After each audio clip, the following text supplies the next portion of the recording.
Good evening and welcome, everybody. Thank you for joining us this evening for a Daily Maverick webinar.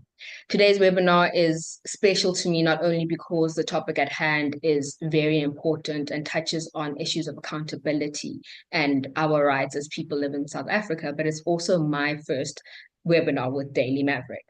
My name is Lerato Mutseda. I am a journalist with Daily Maverick. I'm a Maverick citizen journalist at Daily Maverick, and today we will be discussing the human cost of an outbreak, a fight for justice for the victims of listeriosis.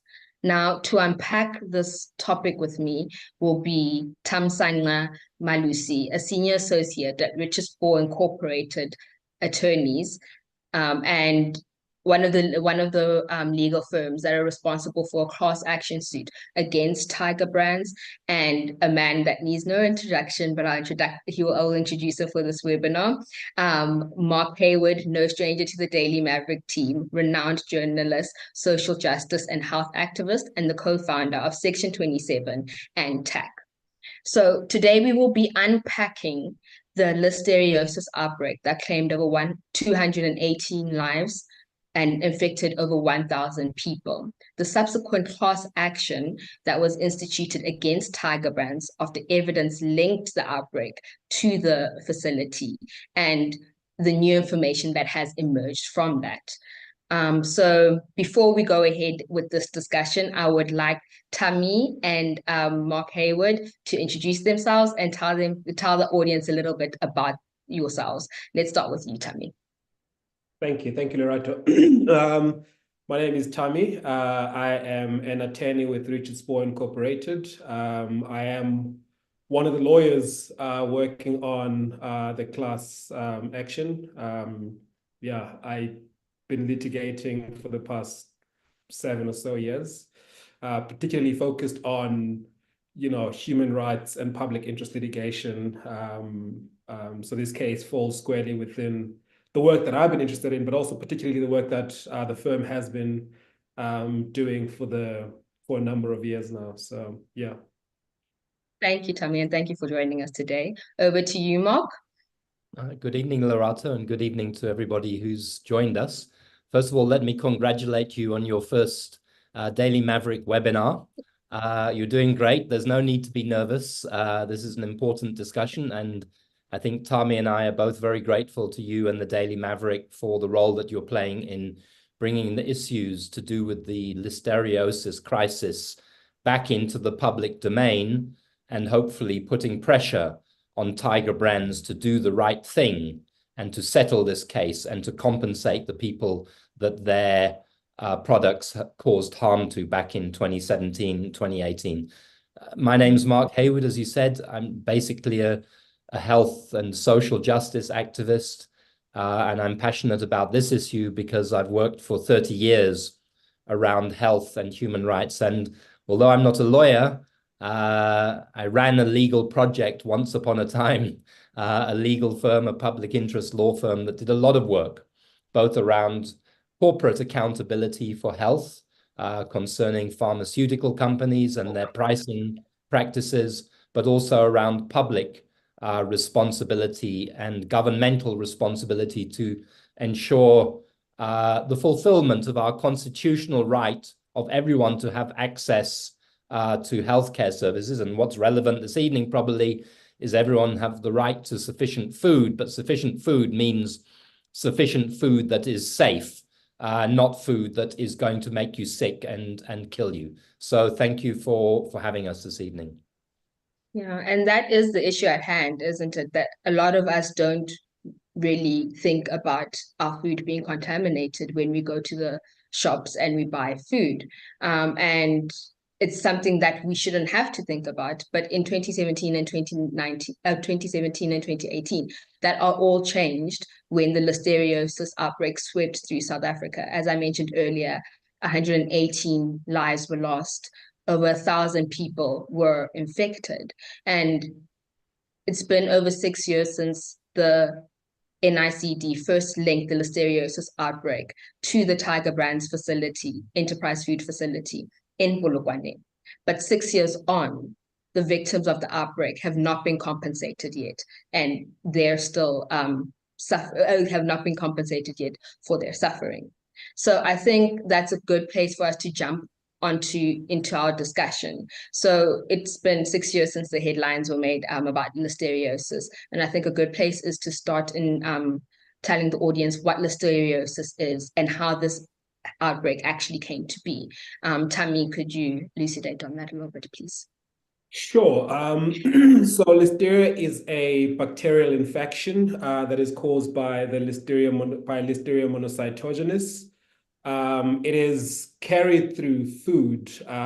So food that is mostly susceptible to Listeria is processed meats, such as, ready-to-eat processed meats, such as polony. And one of the reasons for that is that those products are not cooked because a lot of our food actually carry pathogens, but if you cook it, you kill the pathogen. So if you take chicken, for example, almost just about every chicken has salmonella, but if you cook the chicken to the appropriate cooking temperature, then you kill the pathogen.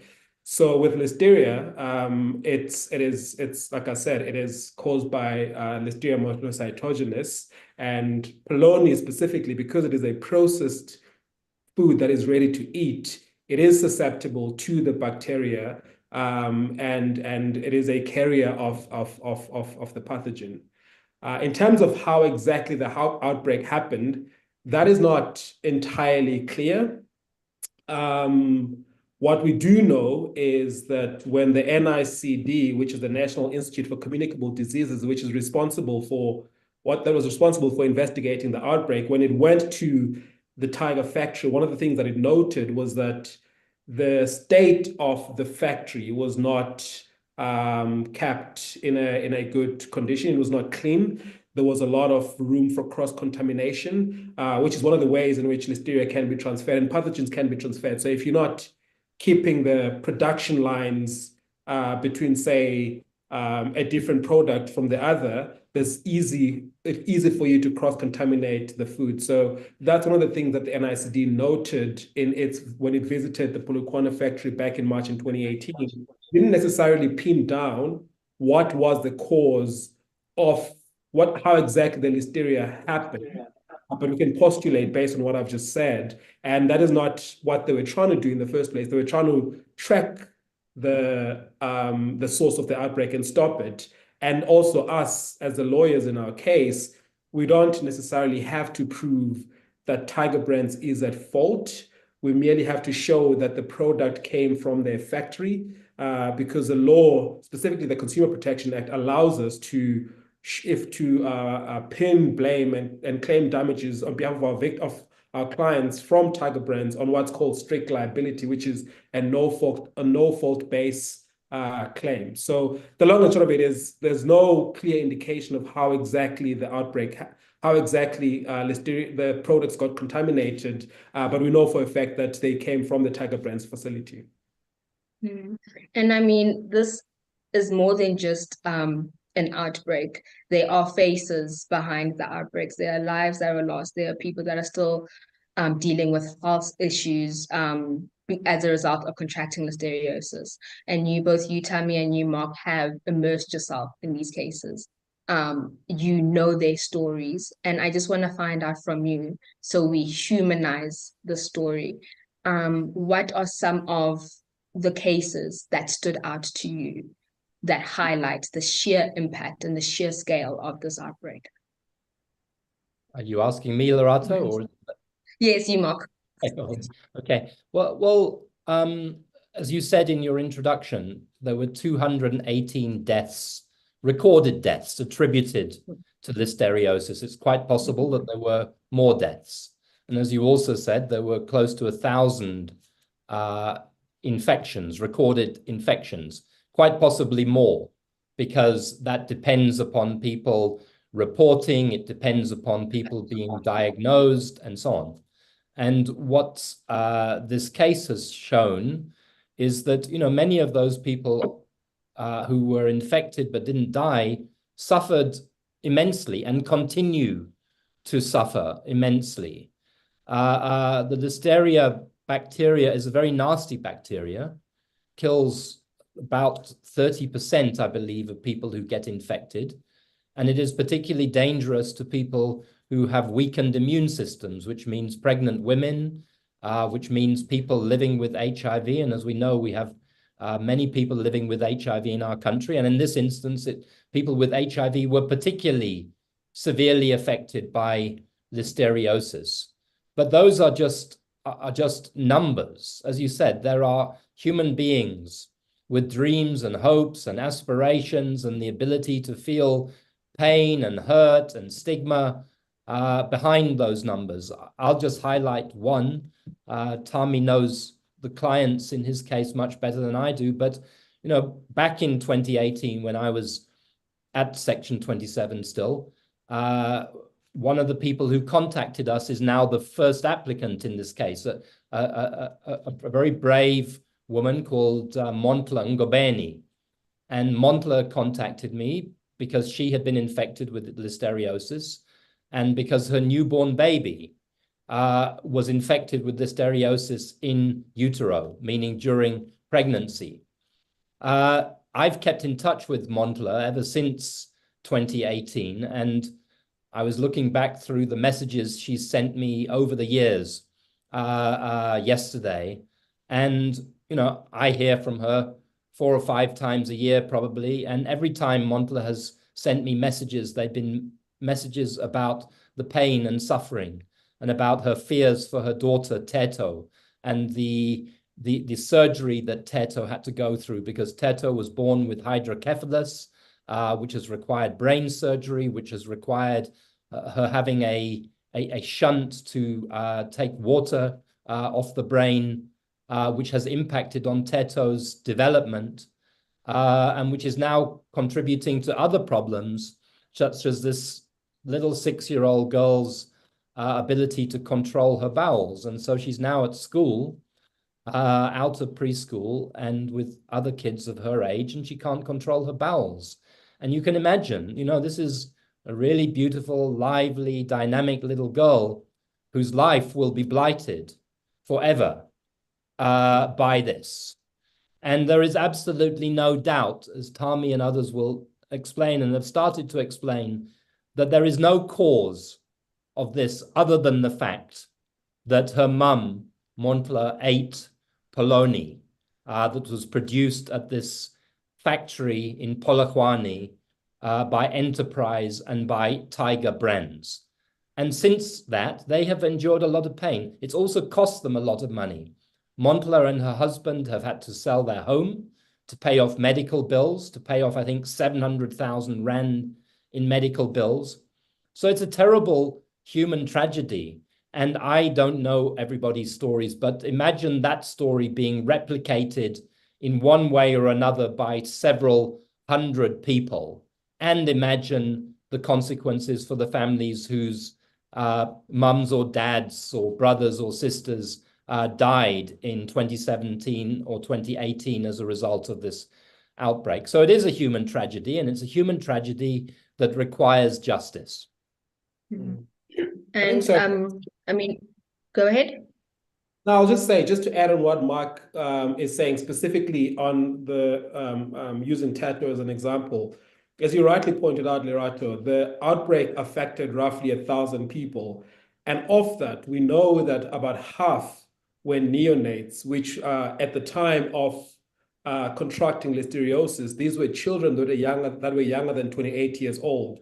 So they contracted listeria either in utero or through birth, right? So the story that Mark tells of Teto Ngobeni is a story of roughly about 400 other children that contracted listeriosis from their mothers in utero. So children that had not even stepped into the world, that now their lives are ruined because Tiger Brands did not take the correct precautions to ensure that their foods are not contaminated with listeria.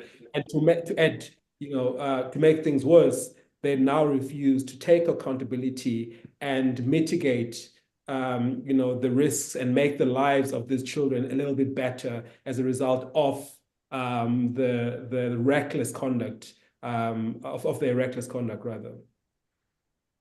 Thank you so much, Tammy. Yeah, it is a tragedy, and I think what also compounds the tragedy is that a lot of the people that were affected come from low-income households and are predominantly poor, and cheap foods like processed foods were the only thing that they could, were some of the only products that they could afford to sustain themselves. I just want to now move more into this listeriosis class action and the efforts Richards Boy Incorporated attorneys is putting into get justice for Monghlang Ngobeni, Teto Ngobeni, and the scores of other people that were affected by this crisis. So this year, your legal firm received two important pieces of information related to the outbreak from the National Health Laboratory Services. So I just want you to go into a little bit of detail about what these pieces of information were and what they mean for the class action lawsuit. Sure. And I think before we get to that, I think it's important to understand the case at its genesis, right? So the outbreak happened around late 2016, at the beginning of 2017. So there was a spike in the number of people reporting in hospitals with listeria infection. And it is important to note that before this outbreak, the background rate of listeria was roughly about 20 cases a year. And with this outbreak, which took roughly around 2 years, there was over 1,065 recorded cases. Our experts tells us that that number is potentially much higher than that. It's just that a lot of people probably did not have access to healthcare services for their samples to be taken for the for listeria to be proven. So when that happened back in 2016, 2017, the NICD conducted a microbiological investigation where they tested people that presented with symptoms of listeria for listeriosis. Once they had done that, they did what is called whole genome sequencing. So they try to look at the genetic fingerprint of the specific listeria that people had, and they determined that over 90% of the people that presented with listeriosis had what's called sequence type 6, so the ST6 strain of listeria. So this is over 90% of the people that contracted listeriosis during the outbreak period had the ST6 strain. What that showed was that in all likelihood, the source of the listeriosis was one place. So because if there were multiple strains that were floating around, it's possible that there were multiple sources of it. But because there was one specific strain, the hypothesis was that there's one source. Following that, they did a case control study to check what exactly is a common food item amongst the people that presented with listeriosis. Following those, they issued questions, and then what emerged was that one of the most common source food item that people reported was polony. So they then started to suspect polony as a carrier for this outbreak. It was in Jan 2018 when a bunch of kids from a creche in Pretoria presented with gastroenteritis symptoms in Baragwanath Hospital. There was about 10 children. They got tested, and then they tested positive for listeriosis. They also tested positive for the ST6 strain. The NICD then went into the creche and collected food items, including polony that was eaten by the kids.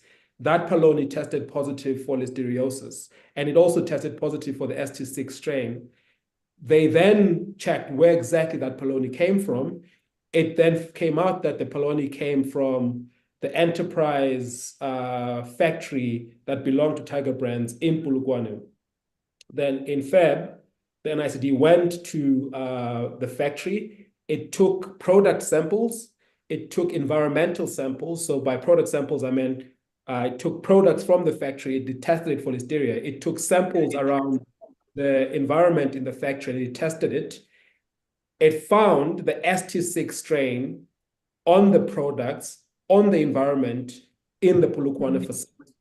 Now, the NICD has also confirmed to us that in its investigation at the time, it went around the country and it did not find the ST6 strain anywhere else in any other food producing company except for the Tiger Brands facility. Tiger Brands actually also, a month later in April, conducted its own investigation. It did its own testing, and it also confirmed that it found the ST6 strain that was responsible for the outbreak in its product. So its very own investigation confirmed the outbreak strain.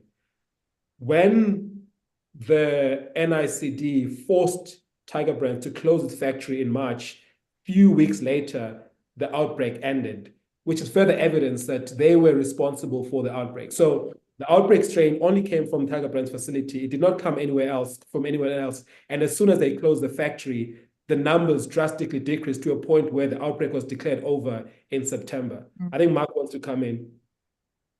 Mark? Yes, and just to add really very briefly to what Tami said in relation to the kind of liability and I would say culpability of Tiger Brands. You know, we knew by the middle of 2017 that there was a listeriosis outbreak. It was publicized, it was announced by the Department of Health. We know what causes listeriosis, as Tami explained, the type of foodstuffs that could have been suspected. You would reasonably have expected at that point that a company like Tiger Brands would have started to do its own testing of its own manufacturing facilities. It did not do that. It took the investigation by the NICD, which only visited the factory in February of 2018 to discover the source. Tiger Brands could have discovered that much earlier because, again, as the NICD points out in its reports, when they went to the factory, they also found a factory that was unhygienic, that was not following the law when it comes to legal requirements around food production, etc., etc. So it took the NICD to join the dots, as it were, to trace the source and then to order the closure of this particular factory. And I would like to say here that we should credit the NICD for the work that the National Institute for Communicable Diseases, for the work, and the researchers who did that work. They did a very, very important public service. You could ask, however, and maybe we'll come to this later in the discussion, but I saw it was in a question that was submitted by Claire Jeffrey, why this unhygienic, risk-prone factory wasn't discovered earlier by health inspectors, because every municipality is meant to employ health inspectors, and health inspectors are meant to inspect food manufacturers and ensure that they are complying with safety standards. That's another discussion, but I just wanted to add a little bit to Tami's explanation of the genesis of this matter. Sure. Yeah. Mm-hmm. And I think what's important, just to quickly add on what Mark just said, we estimate that for about a period of 16 months, Tiger Brands knowingly distributed contaminated foodstuffs when it could have prevented the deaths that ensued in that 6 months. Because as Mark said, it fit the profile of a company or a producer that would be potentially responsible for the outbreak. We know that the outbreak was nationwide and Tiger Brands produces nationwide. We know that it was producing foodstuffs that are susceptible to Listeria. It also knew that the outbreak was happening, but instead of testing or properly testing, it didn't do that. Instead, it continued to produce these contaminated foodstuff for a period of 16 months. And imagine how many people and how many lives would have been saved had it done the right thing, which is properly check itself and test to ensure that it was not the source of the outbreak. 100%. And this goes back to food safety practices and food safety laws in South Africa. So we've got a question from the audience, and that's one of the things I love about these live journalism webinars, is that we get to interact with audiences and they get to interact with our experts and our journalists in return. So please, guys, keep the questions coming. But the question from our page was, Mark, was that the question you read? No, I was answering Claire Jeffrey, but I think Claire Jeffries, oh, sorry. pages So, is apologies. So our relevant. page, Yeah. yeah, so our page said many years ago, there were health inspectors allocated to inspect food manufacturers and restaurants, hospitals, etc., and report misconduct they found. Why have these inspections stopped? That's our page's question. Thank you, our page. Can either Mark or Tammy take that? I'm not sure if Mark can take this, but I'm not sure if those have stopped. I do know that one of the issues this was a big question when the outbreak happened, because it emerged that there was not enough inspectors, and these factories were not being inspected regularly as they should. So I don't think it necessarily stopped, or the inspectors don't inspect, but I do think that there are capacity constraints, which makes the inspecting harder, and for companies like Tiger Brands to get away with producing and supplying food in the market that is not safe for consumption. That being said, though, I don't think we should ever exonerate companies like Tiger Brands from their responsibility, that is to ensure that whatever food they produce into the market is safe for consumption, because ultimately they're the ones that make profit from the consumers. They owe a special duty of care to the consumers to ensure that whatever food they produce is safe for consumption. And the Consumer Protection Act, in fact, provides for that. It says if you produce food, it says, one, you must produce food in the market that is safe for consumption, and you must provide for adequate warning to the extent that it might not be. And if you do produce food that gets people sick, you are strictly liable for whatever loss that is occasioned by the food that you produce into the market. So as much as I think it is fair to talk about the inspectors, but I don't think that should cloud Tiger Brand's responsibility for sickening, unassuming customers. Yeah. 100%. Thank you for that. So I just want to move on to, it's been 6 years since the evidence came out. And we often complain in South Africa that the wheels of justice are slow and that they don't serve the poor and they don't serve the majority of the population. So with all the information that has recently come out, Tiger Brands has issued a statement basically saying that they're saddened by the impact of the outbreak.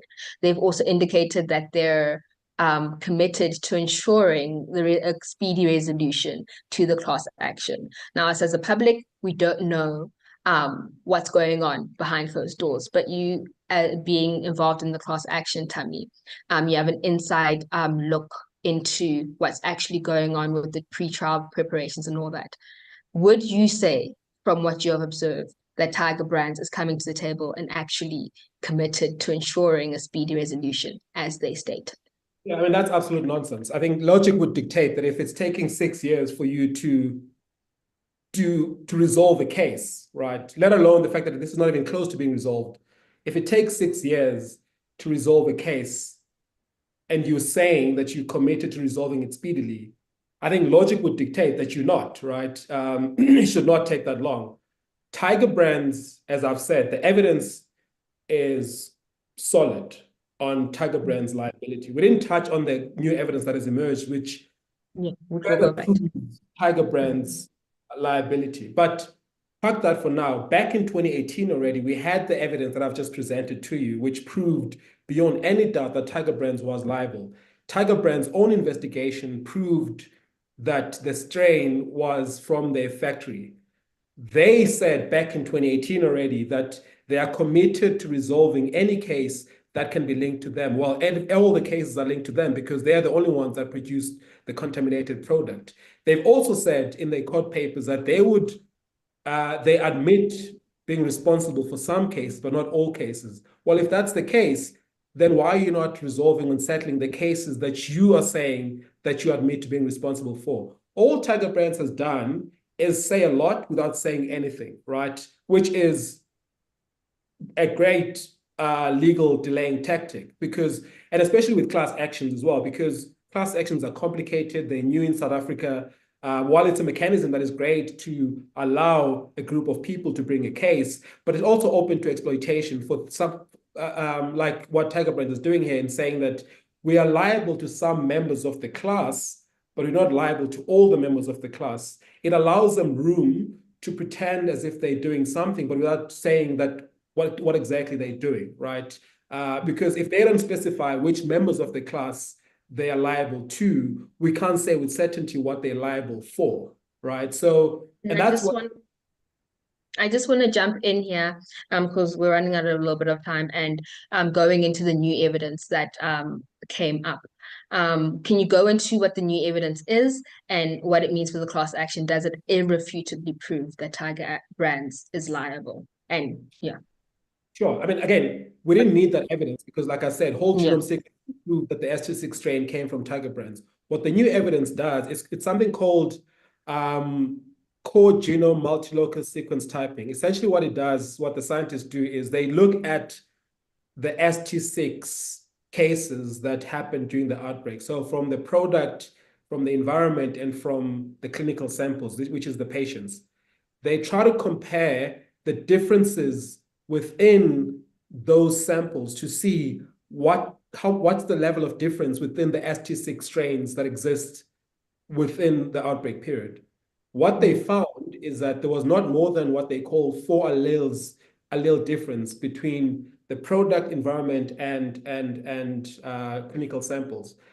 The NICD and our experts, and also the international expert that peer-reviewed the NICD's work, say that proves beyond any doubt that the ST6 came from exactly the same place.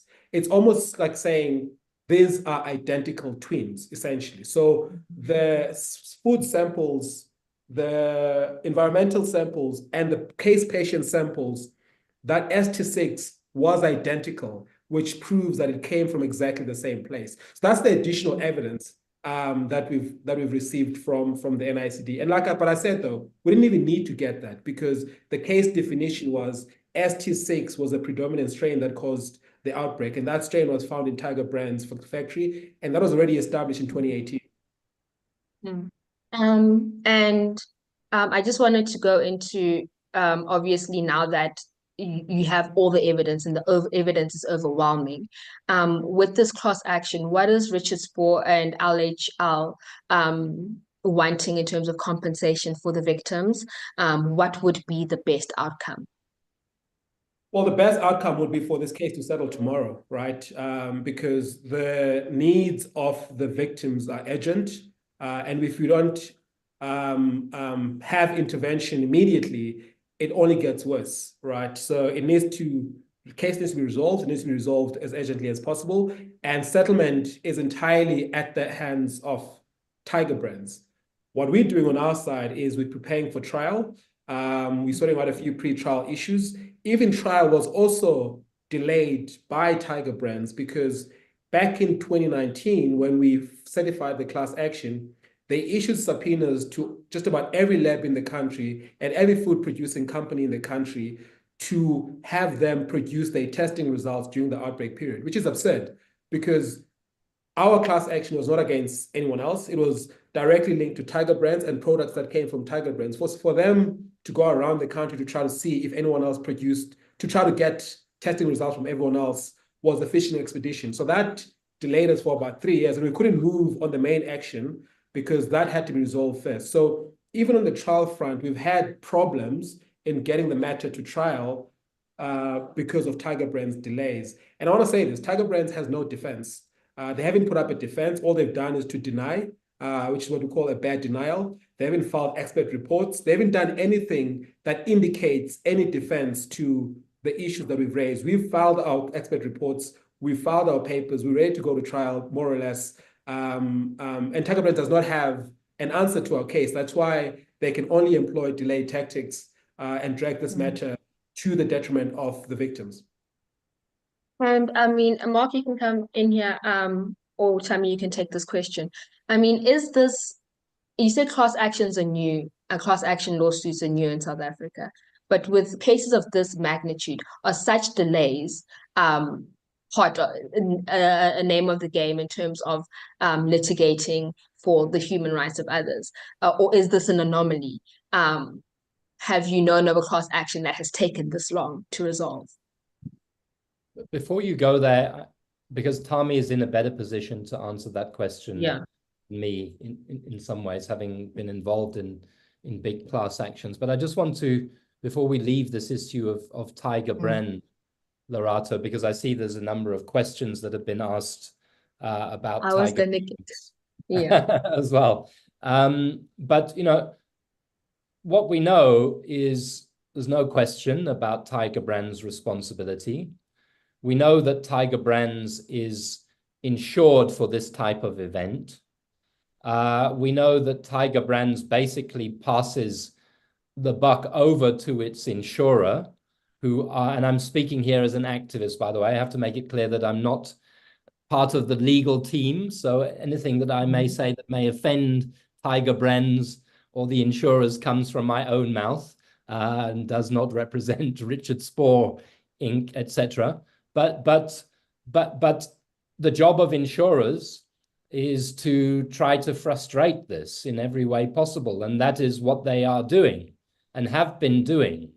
And they have plenty of money. The insurers are multi-billion, multinational insurers who themselves make provision for this type of thing and who, by delaying payment, actually make money from the money that should be being paid out to the victims. So the insurers and their lawyers are in fact doing a disservice to Tiger Brands. They are bringing Tiger Brands into disrepute. They are justifiably making Tiger Brands look unethical, immoral, and like a company that is not prepared to accept corporate responsibility for its behavior. As Tommy says, we trust food producers in this country. Food producers make food for 60 million of us every day. We have to believe that that food is safe, that it's not going to kill us. Tiger Brands is one of the biggest food producers in this country. It's listed as a top employer. It's considered a famous South African company. It's a member of organizations like Business Unity South Africa, which talk all the time about corporate accountability and transparency and good governance, etc. When it comes to government, what we need is for them to behave similarly. In fact, we need them to set an example that when they do something so profoundly wrong as this, they take responsibility for it, ensure compensation, mitigate and minimize the harm, and make a promise to us, the people of this country, that this will not happen again, that people won't die in future as a result of this type of misconduct and transgression. Sorry, I didn't want us to leave Tiger Brands too quickly. And yes, there was one question: can the insurers settle, or can Tiger Brands? Of course, they can. They can settle. They can settle tomorrow morning if they're listening to a program like this and they find that they have a conscience and a heart. Yeah. Mm. And the questions that we've been giving, go ahead. Just to make it clear, Tiger Brands has all the information that we have. Every time we get medical records for clients, any information that we get from the NISD, we pass it on to Tiger Brands so that they can be able to make an informed decision on what the quantum is and what is the extent of the injuries that the people are suffering. So they are in exactly the same position as we are. They have all the information. They know exactly what they've done. They know exactly what the victims are. They know what the extent of the suffering. But they choose not to resolve the case. And one of our audience members, Pashwane Tladi, asked a very important question. So Tiger Brands already in 2018, when the evidence was there, was refusing to accept responsibility. What makes Tiger Brands change now if they didn't accept in 2018 already? That's what Pashwane was asking. Yeah, I mean, Swani, sorry. Yeah, the one thing to know, Tiger Brands has accepted that it is responsible for some cases, right? Because, like I said, it did its own investigation. It found that the outbreak strain came from its factory. So it has confirmed, it said, we are responsible for some cases. They said this in the court papers. But what they haven't said is whether or not they're responsible for the entire class. And I was saying earlier, that's a legal technicality, right? Because you're admitting liability to some extent, but without actually fully admitting liability. So we can't necessarily hold them to that they've admitted responsibility because they haven't admitted responsibility to the entire class. We've asked them in request for admission for further particulars, whether or not to define who exactly they admitting responsibility for, but yet they shift that back to us to say, you should prove it. But they've also, in the same vein, delayed us, put barriers in front of us from going to court to prove who exactly they're responsible for. So yeah, so they've admitted responsibility, but they haven't admitted responsibility for the entire class. And then Terry Mahabai asked, how can the public help to ensure that Tiger Brands doesn't get away with this? Mark, can you take that question as an activist? Yeah, sure. And it's a very good question. We are all shareholders in Tiger Brands because I think most of us eat Tiger Brands foods, even if sometimes we don't know that we're eating Tiger Brands foods. We should find out which of those foodstuffs that we eat do belong to Tiger Brands. And we, the ordinary people, should plead to Tiger Brands. We should appeal to them to do the right thing, to show that they care, to show that actually we can continue to trust them on a day-to-day basis. And if they do not listen to the lawyers and to if they didn't see the tears of Montla and Ngobeni and others, and they do not settle this, or they do not come out with a statement in the days ahead where they say more than just passing the buck, and they make promises for speedy resolution, but without any time frames or any real commitment to a speedy resolution, then the people listening to this program should find other ways to put pressure on Tiger Brands. I'm talking to organizations like the Treatment Action Campaign, for example, about a campaign against Tiger Brands. Some people have said, shouldn't we be calling for a boycott of some of their products? Shouldn't we be calling out the CEO, Mr. Chart Kruger of Tiger Brands, and asking him what his personal responsibility? He's a fairly new CEO at Tiger Brands, but he's taken over a company that has this dark stain on it. So there's a lot that we can do. But I would appeal to people listening, because my fear is that what often happens with these companies and with this type of litigation is they squirm a little bit whilst there's this media spotlight for a few days, and then they hope that when the media goes away, it'll be back to doing very little. And that must not be the case. I think we're in early September. We should say to Tiger Brands, settle this in September, write to the lawyers, indicate a new attitude, make concrete proposals in response to their specific questions and asking for commitments, and then come back to us, the public, and say, we can genuinely say that we are embarked on a process of remedy and compensation. Thank you, Mark. I just want to pivot back to the class action in relation to the story. I mean, the question I asked earlier, and one of the audience asked the same question. So Keegan asked, how long do you expect the civil case proceeding to take? And also, is there a nominal sum of funds roughly that you are expecting that would cover all 1,000 plus claimants? Can you take that, please, Tammy? Yeah, it's always Briefly, hard if possible. to take with any degree of certainty how long litigation will take. It depends on when we're going to get the court date for, etc. So as I said, we're still sorting out pre-trial issues. If all goes well and there's no more interlocutory proceedings, we would hope that at some point next year, mid to late next year, we'll be in trial.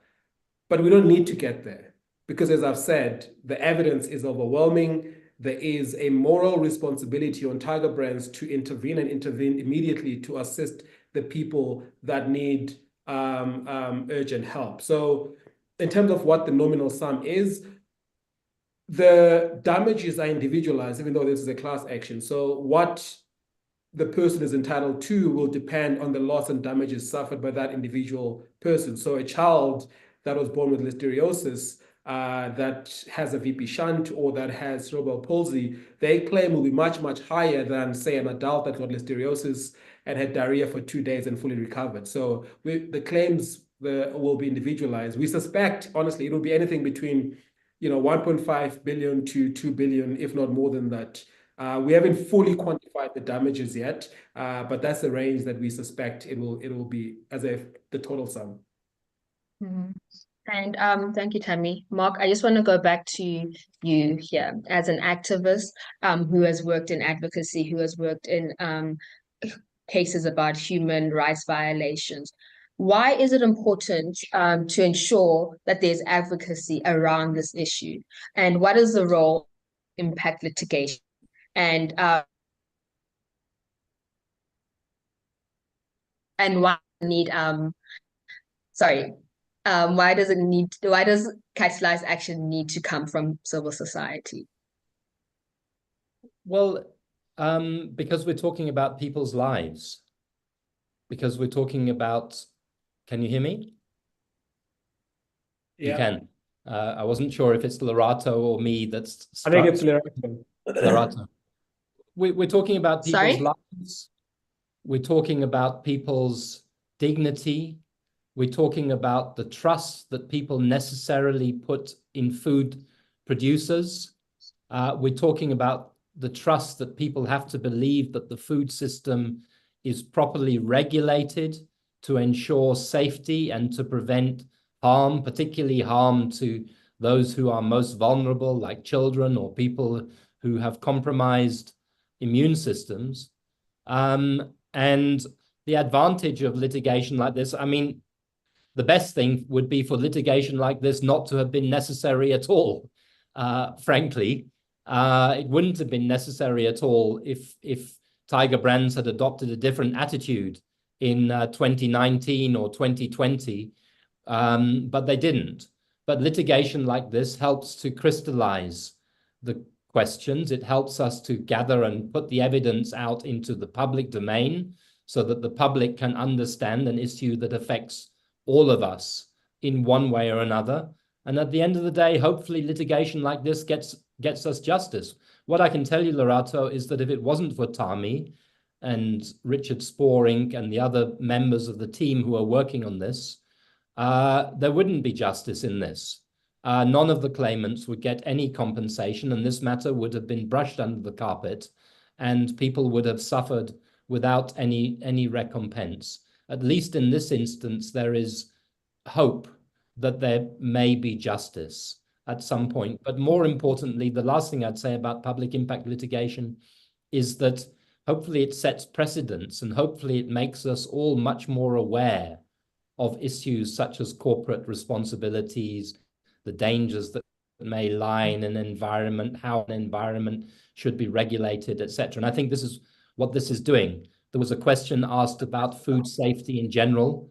You may come to it a little bit later, but Tiger Brands, this issue does beg bigger questions about do we know what we're putting in our mouth every day when we eat? And is the food system in South Africa sufficiently regulated? Because we should distinguish between an incident like this, where negligence led to people being poisoned and dying, and the day-to-day conduct of parts of the food industry who provide us with food without telling us that that food can contribute to heart disease, can contribute to diabetes, can contribute to obesity, etc., etc. All of us need to be more food literate, and we all need to play a greater role in monitoring our food system and insisting that our food system is properly regulated. Thank you for that, Mark. And that links to a question that Saskia, if I can ask. How do we trust food producers in general if the extent that they cannot, the extent they can go, sorry, I'll ask that again. How do we trust food producers in general if this is the extent that they can go to avoid accountability? How can we be more vigilant as a public? Yeah, I mean, that's probably a question best placed asked to the food producers. But the one thing I'll say, which is linked to what Mark is saying, is for-profit companies naturally are motivated by money, right? They are business generating entities, money, revenue generating entities. So to make them accountable or to make them look at an issue the right way is to hat their pockets, right? So in litigation like this, if Tiger Brands produces, listeria contaminated products and nothing happens to them and they continue to make money, there's nothing that stops them in the future from doing exactly the same thing. But what they're going to respond to is if we go for them, we bankrupt them, because they are motivated by profit. And that's precise. In addition to, obviously, the main thing here is to make sure that the victims of this outbreak get properly compensated so that they can, alleviate some of the difficulties that they have.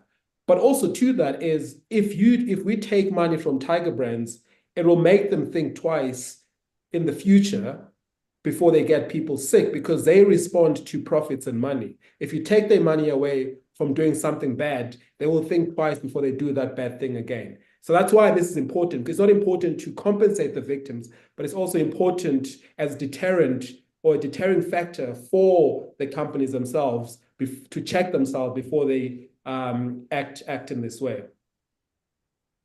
Thank you, Tammy. So we have 8 minutes left. It's been a robust discussion. It flew by. So I just want to give both of you an opportunity maybe for some closing remarks before we close off the webinar. And I'd also thank you so much for explaining this with so much passion and making it very digestible. So can we start with you, Mark? Sure.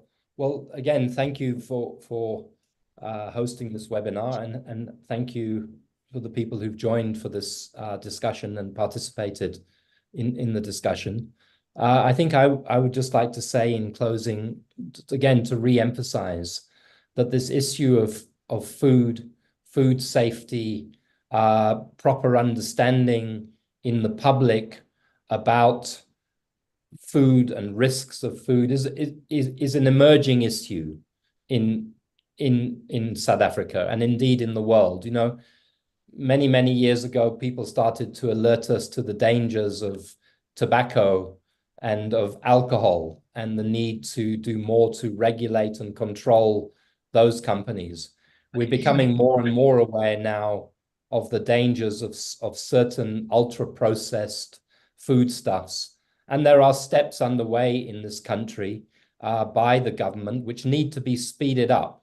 For example, to introduce better systems for food labeling, what's called front of package labeling, so that when a person buys a foodstuff, they know if it is going to be good for them or bad for them.